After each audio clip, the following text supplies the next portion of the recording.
हाय। आज हम बात करेंगे कबूतरों के कली सिस्टम के बारे में। आपने कई बार सुना होगा कि बहुत सारे लोग जब कबूतर सेल करते हैं तो जब उनकी एज पूछी जाती है तो वो बताते हैं कि 4 कली का है, 5 कली का है, 8 कली का है, एडल्ट है, सेमी एडल्ट है। लेकिन ये सब में हम लोग उनकी एग्जैक्ट एज कैसे पता करें? इसके लिए हम लोगों को कबूतर के बच्चों की कली सिस्टम जो होती है या जो पंख झाड़ना होता है उस बारे में हमको सीखना चाहिए। इससे हम लोगों को कोई बेवकूफ़ भी नहीं बना सकता कि वो सेमी एडल्ट बर्ड बोलकर हमको बच्चे थमा दे या एडल्ट बर्ड बोलकर बच्चे थमा दे। आज हम जानेंगे कि ये कली सिस्टम कैसी होती है और किस कली पर कितनी एज का बच्चा होता है। नॉर्मली जब कबूतर के बच्चे अंडों में से निकलते हैं वहाँ से लेके 30 से 35 दिन यानी 1 महीने तक वो माँ बाप के ऊपर डिपेंडेंट होते हैं और उसके बाद वो खुद से दाना चुगना स्टार्ट करते हैं। और जब वो 40 से 45 दिन के होते हैं तो पर झड़ाना शुरू करते हैं। वहाँ से वो पट्ठे बन जाते हैं, बच्चों से वो पट्ठे बन जाते हैं और यहाँ से वो कली झड़ाना या पंख झड़ाना शुरू करते हैं, जहाँ से उनकी ग्रोथ हम लोग गिन सकते हैं। नॉर्मली जब कबूतर के जो विंग्स होते हैं, जो 2 पंख होते हैं, यहाँ पर आपको 20 पर दिखाई देते हैं या फेदर्स दिखाई देते हैं, जिसमें से ये 2 टाइप के होते हैं। एक प्राइमरी या शाही प्राइमरी फेदर या जिसे शाही पर भी कहते हैं और दूसरा सेकेंडरी होता है। ये जो 20 पर है वो 10-10 में डिवाइड होते हैं, 10 प्राइमरी और 10 सेकेंडरी। अब इसमें प्राइमरी कौन सा है और सेकेंडरी कौन सा है? ये जो बड़े पर है जो उड़ने के लिए काम में आते हैं, जिसे हम शाही पर कहते हैं या प्राइमरी फेदर करते हैं, वो यहाँ तक होते हैं और वो 10 फेदर होते हैं। जब आप इसको गिनना शुरू करें 3, 6, 9 और ये 10 फेदर ये सीधे होते हैं, जबकि बाकी के जो पर होते हैं वो थोड़ी से अंदर की ओर मुड़े हुए होते हैं, ये इसके विंग की तरफ, ये छोटे पर। ये सेकेंडरी फेदर्स जो होते हैं वो छोटे होते हैं और जो प्राइमरी फेदर्स होते हैं वो बड़े होते हैं और ये उड़ने के लिए, कबूतर को उड़ने के लिए काम में आते हैं। अगर हम लोग ये पंख कट भी कर दे या उखाड़ भी दे, कबूतर उड़ सकता है, लेकिन ये पर अगर हमने उखाड़ दिया तो वो नहीं उड़ सकता, इसलिए इसको प्राइमरी फेदर कहते हैं। अब यहाँ पर जब कबूतर का बच्चा 45 दिन का होता है तो ये जो पंख है या फेदर है, प्राइमरी फेदर, यहाँ से ये जो इसको पहला फेदर कहेंगे हम लोग। ये आप देखते हैं डिफरेंस दिखाई दे रहा होगा, ये सीधा है और ये थोड़ा सा टेढ़ा हुआ मुड़ा हुआ है। ये मुड़े हुए फेदर्स ये सेकेंडरी है और ये प्राइमरी सबसे छोटा, ये 10वां फेदर है। अब हम देखेंगे कि कबूतर के पट्ठों के, हमने शाही फेदर या फ्लाइट फेदर क्या होता है और सेकेंडरी फेदर क्या होता है, इसके बीच में हमने डिफरेंस देख लिया है। अब हम देखेंगे कि ये फेदर्स का, ये पंख का और कबूतर के पट्ठों की एज का क्या रिलेशन है। आपने जैसा देखा कि पहले ये जो 10 फेदर्स है यहाँ तक के, ये शाही फेदर्स है और ये बाकी के जो दिख रहे हैं जो अंदर की साइड में मुड़े हुए छोटे, वो सेकेंडरी फेदर है। जब कबूतर का कोई बच्चा 45 दिन का हो जाता है, अंडे से निकलने के बाद 45 दिन का, जो कि ये बच्चा अभी है, नियर अबाउट 50 दिन का हो चुका है ये, तो ये क्या करते हैं, अंदर से जो पहला वाला 10वां जो फेदर होता है या जिसे हम कहेंगे पहला फेदर, ये झड़ाना शुरू करते हैं। नॉर्मली ऐसा होता है कि वो एक साइड का, राइट हैंड साइड का फर्स्ट और सेकंड, एक 2-3 दिन के अंदर या एक साथ ही 10वां फेदर या पहला कली, ये यहाँ की और यहाँ की दोनों भी झड़ा देते हैं। जो अंदर से जो पर निकलता है, जो दिखाई दे रहा होगा आपको, ये इसे हम कली कहते हैं। तो ये हमारा कली सिस्टम है। जब ये इसको कहते हैं ये एक कली का हो गया है, जब इसकी एज हम पता करेंगे तो ये एक कली का हो गया। जब आप देखिए 3, 6, 9 और ये 10वां, यानी ये अंदर से जब हम गिनेंगे तो ये पहली कली हो गई है। अब इसके 9 कली बाकी है। जब ये 45 दिन का हो जाता है कबूतर का पट्ठा, तो वो अपना पहला कली झड़ा देते हैं और उसके 5 से 10 दिन के अंदर ये नई कली आना शुरू हो जाती है। अब ये नियर अबाउट हम इसको कह सकते हैं कि ये पट्ठा जो है हमारा, ये अराउंड 50 से 55 दिन का हो चुका है। यानी हम जब भी इसकी काउंट करें तब इसकी एज हम इसकी कली के ऊपर से डिपेंड करती है। अब होता कैसे है, जब ये एक कली जब थोड़ी सी बढ़ जाएगी तो फिर बाद में ये और एक 15 दिन के अंदर यहाँ पर दूसरी कली झड़ा देगा। वो इस साइड का भी झड़ाएगा और इस साइड से भी झड़ाएगा। हो सकता है कि 1-2-4 दिन का दोनों में फ़र्क हो और ये हर 15-15 दिन को एक कली झड़ाना शुरू कर देते हैं। मतलब यह पंख झड़ाना शुरू करते हैं और कली आना शुरू हो जाती है। कली मीन्स जो अंदर से हम जो देखा था वो फेदर। अब इस पट्ठे को देखते हैं।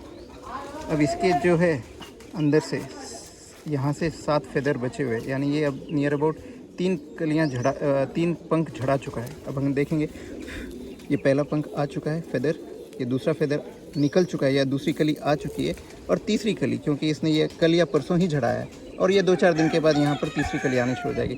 यानी ये जब बड़ा हो जाएगा फेदर, दूसरी फेदर आ जाएगी, और ये जस्ट थोड़ा सा और बड़ा होगा, यहाँ पर उसकी तीसरी कली आना शुरू हो जाएगी। यानी ये अब 3 कली का हो गया है। अगर इसकी एज पता करें तो ये नियर अबाउट 75 दिन का हो चुका है, क्योंकि पहली कली 45 दिन के अंदर होती है, और बाकी के दो कली जो उसने झड़ा चुके हैं उसके लिए 30 दिन अगर हम लोग काउंट करेंगे तो ये 75 दिनों का पट्ठा नियर अबाउट हो चुका है।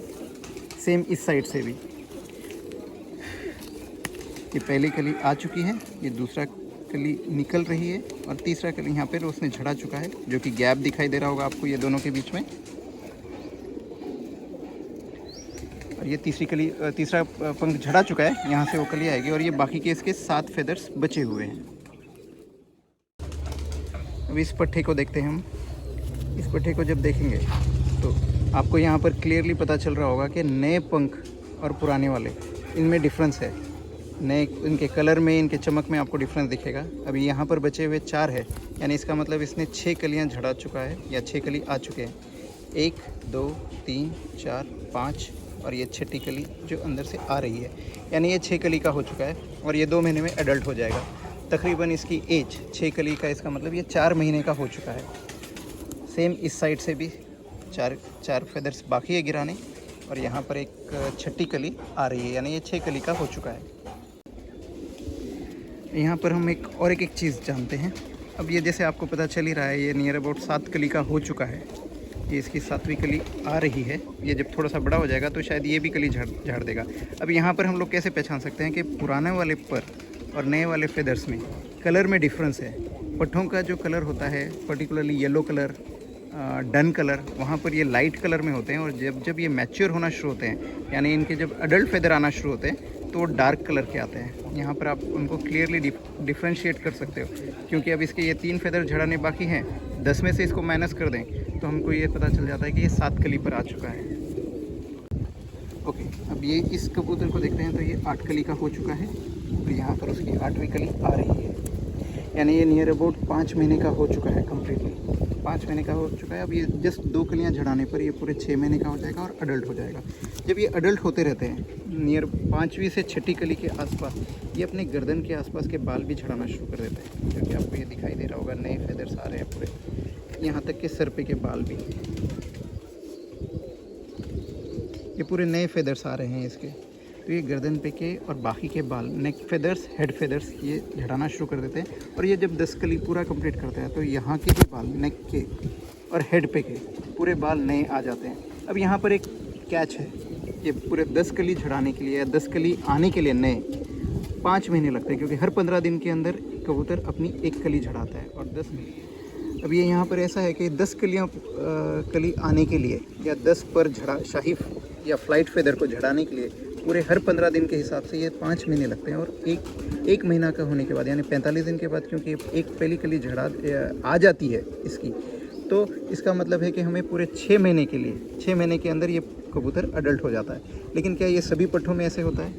नहीं, कभी कभी ऐसे होता है कि जहाँ पर जिस फैंसियर्स ने इन पट्ठों की अच्छे से देखभाल नहीं की हो, यानी इनका न्यूट्रिशन, फीड और न्यूट्रिशन, क्योंकि इनको ग्रो करने के लिए सबसे ज़्यादा प्रोटीन की ज़रूरत होती है। ये जितने भी पंख या फेदर्स होते हैं, इसमें प्रोटीन होता है, और इसके साथ साथ इनको विटामिन और मिनरल्स की भी ज़रूरत होती है।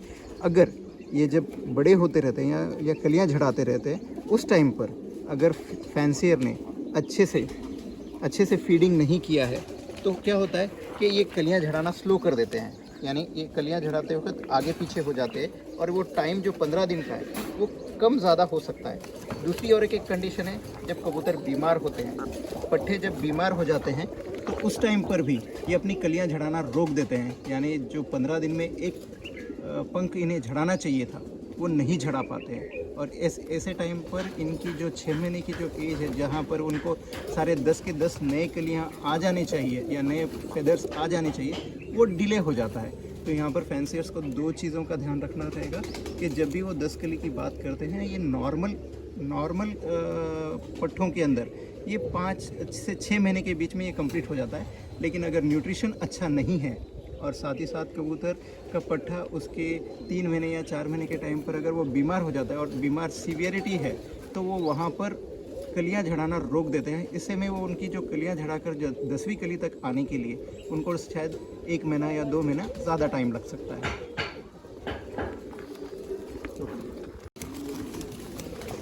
अब हमें यहाँ पर और एक चीज़ का ध्यान देना होगा कि पट्ठे जब भी ये बच्चे होते हैं कबूतर के, ये 45 दिन के होने पर ये नई एक कली आ जाती है इनकी, और ये कंटिन्यूस सिलसिला चलता रहेगा जब तक ये 6 महीने के नहीं हो जाते।